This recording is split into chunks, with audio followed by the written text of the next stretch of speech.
वहीं यूट्यूबर ज्योति समेत 6 लोग गिरफ्तार हुए हैं। पुलिस ने 5 दिन की रिमांड पर भेजा है यूट्यूबर ज्योति को। और आईएसआई एजेंट ये ज्योति निकली थी। पाक के लीडरान के साथ ज्योति के वीडियोस भी वायरल हुए हैं। तो बड़ी खबर इस वक्त आपको बता रहे हैं कि यूट्यूबर ज्योति मल्होत्रा की दिक्कतें अब आने वाले दिनों में और ज़्यादा बढ़ सकती हैं, क्योंकि ये पाकिस्तानी जासूस निकली और पुलिस ने 5 दिन की रिमांड पर भेजा है यूट्यूबर ज्योति को।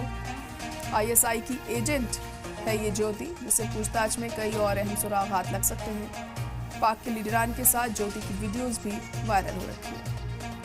तस्वीरों में आप देख सकते हैं कि ज्योति इन वीडियोस में नजर आ रही है और तमाम पाकिस्तान के लीडर्स उसके साथ इस वक्त मौजूद हैं और पाकिस्तान को ये भारत की खुफिया जानकारी मुहैया कराती थी।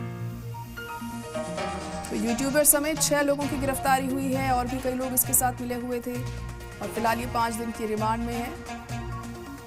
और इस रिमांड के दौरान भी ज्योति से कई सारे सवालात किए जाएंगे, जिससे कई अहम सुराग हाथ लग सकते हैं और इसके साथ जो लोग मिले हुए हैं उनके बारे में भी जानकारी मिल सकती है।